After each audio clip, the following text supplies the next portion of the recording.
Welcome everyone to the 2019 MINI Cooper Convertible. Now I am a slave to my trade today as it is properly raining, but I am here to deliver every piece of information that you need to know about this car. And then at the end of this video, I'll place it in my ranking system to see where it competes against other competitors and what this Mini is like as an all-round vehicle. Now many thanks have to go off to MINI Cooper in Calgary that were able to lend this car out to me for a couple days, and the Dilawri Group. All of their information is linked down below. Now let's try and save myself from this rain and get this review on the way.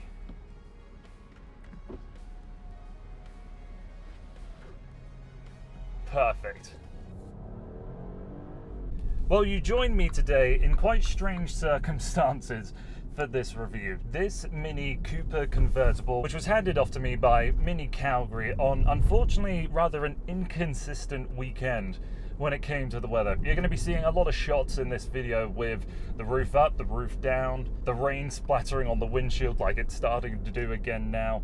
But there's a lot of fun to be had in this Mini, so all of the drama I've had with the weather this weekend is forgiven, and hopefully you'll forgive the quality of this video as well. But this bog standard Mini Convertible, what is it? It has a 1.5 litre twin scroll turbocharged 3-cylinder engine with front wheel drive that can either come with a 6-speed automatic or a manual.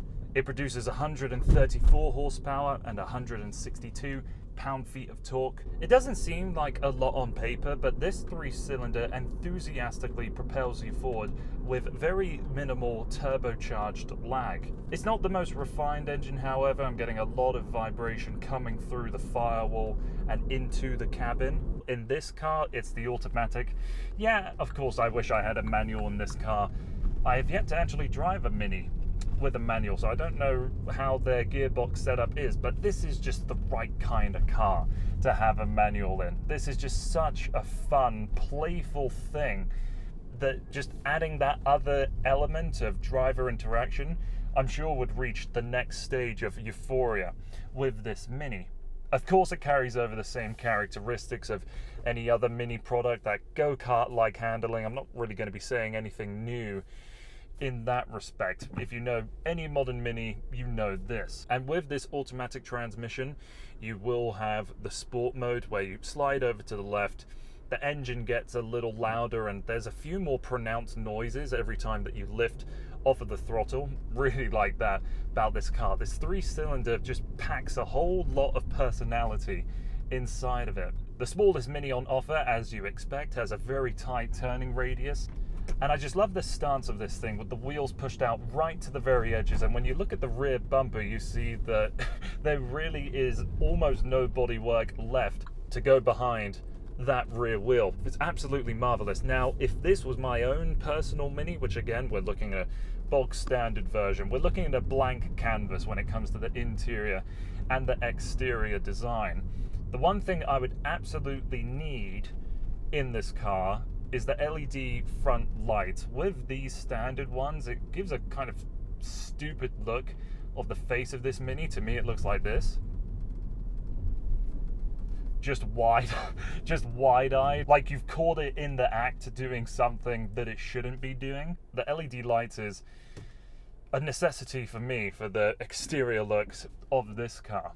But again, saying what this vehicle's like as a blank canvas, coming inside and looking how much black plastics there are, you know that you can change that around if you have the desire and the money to do so.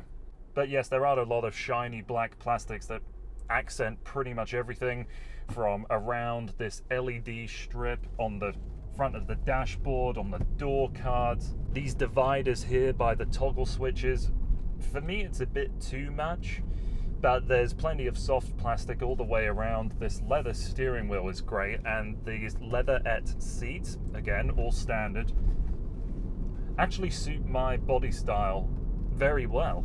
There's quite a few other harder plastics throughout the car as well, but everything feels quite solid in here. This armrest that you see right here, when I first got into this car, I felt like I was really shrugging my shoulders, felt like I was kind of straining my neck, but you can lift this thing totally out of the way So you have more space to stretch out, and perhaps that's something that's more pertaining to someone my size again.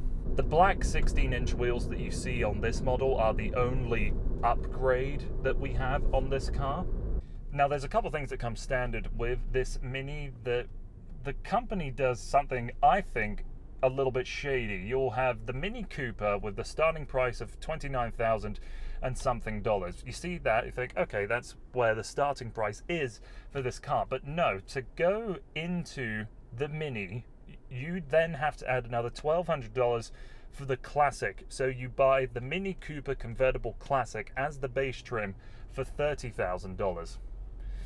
I think that's a bit weird, a bit wrong maybe, but you know, I'm not the car companies, I don't get to decide how these things work. But what you get standard in the Classic are the heated front seats, the backup camera with the reversing sensors, the touch screen with the knockoff iDrive interaction system. I don't know really what's going on here with this big orange circle in the center of it. Personally, I think it's a bit ugly, bit unnecessary as well. But the system works. I would go to using the touch screen before I would go to using these buttons down here, but it is great to have the shortcuts down here so you can quickly get from menu to menu. There's no active safety tech in this car. If you're comparing it to any other $30,000 car on the market, yes, you can find a lot more in those vehicles. So the Mini suffers for that, but it's kind of like that throughout the range of all of their vehicles as well. Now the rain's really coming down, and that reminds me that we have automatic windshield wipers here for this vehicle. Now there's a couple things that really irritate me with this Mini. For one, the key entry system. So you have to take the key out of your pocket to unlock the car, but you don't need the key to use the start-stop system. That is a little backwards to me. I don't like that. And these clickless indicators always bother me in cars, but the Mini seems to do it just a touch differently, making it even more difficult to operate. I haven't driven the standard Cooper, so I can't give you a comparison when it comes to wind noise, but if you haven't been in any new convertible car recently, it's outstanding just how much sound deadening, just how refined they now are. The first car my family owned was here in Canada, was a 2005 Ford Mustang convertible, and that thing was just so loud on the highway. You couldn't have a conversation with someone behind you doing 90 kilometers an hour unless you were shouting at them. With this, going at proper highway speed, 110, I could speak to the passenger beside me and really not have to raise my voice. However, that comparison does come with the optional equipment that Mini offers, that wind buffer that you spread across the rear seats. That's an absolute necessity I think you should have, and it easily packs up and folds away. It's hardly a detriment to you carrying it in the car with you at all times. And it's a $7,000 premium over the hardtop going for the standard Cooper convertible. There's a lot of window glass above your head, so that contributes to a quieter cabin and not having your hair ruffled up as much. And you can split this roof about halfway. I'll do it now and get myself a little bit wet for the sake of entertainment. So you hold it down and it gets to this point here. And do I need to raise my voice for you to hear me? I sure as hell hope not. But it just feels like all the wind is just blowing right into your eyes, so I'm not really a fan of that. Oh, I don't even think I said you can lower and raise this roof in 18 seconds and up to speeds of 30 kilometers an hour. So that's why I was able to do that on the move. And you can apparently use your key to open the roof, but it's kind of hit or miss. In my time with this vehicle, it does work or it doesn't work. It's just a bit too inconsistent, and I really don't know what it is I'm doing wrong. Folding the roof back down, it just looks like a whole bunch of carpets that stack on top of each other, and I know none of the Mini convertibles have been able to hide it away effectively, so it's inherent with the design. If you want a Mini convertible, you have to suffer with that. And with the funny boot opening as well, which Mini has a little labeling showing that you could sit on it, but they wouldn't really recommend you to do so. So no tailgate parties allowed on this car. but I have to admit it is a good space. You could easily throw away a couple of suitcases, and you have the ability to lower those rear seats flat if you need to put bigger items into the back of this car.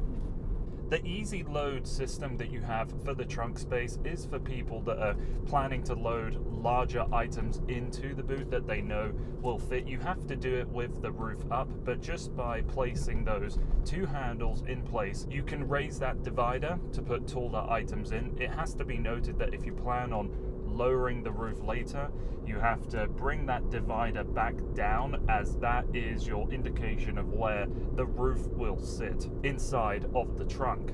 The inherent flaws of any convertible is that they're not as rigid as their hardtop counterpart, and I can absolutely tell you that there is quite a lot of shuffling across the dashboard when you go on uneven pavement. You can probably see the camera shaking a fair bit now, just as I go over some uneven pieces of pavement.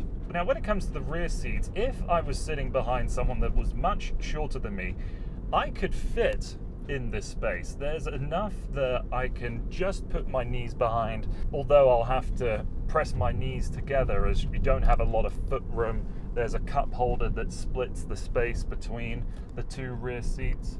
So that concludes everything I wanted to say about the Mini convertible. How does it stack up as a convertible? Well, it really is a lot of fun to live with, a lot of fun to drive. If you were comparing to a similarly priced convertible pony car like a Mustang or a Camaro, it probably doesn't make much sense in comparison, but this is such a different driving experience. I'm not entirely sure what I should be comparing it against. I know it's quite expensive as a vehicle.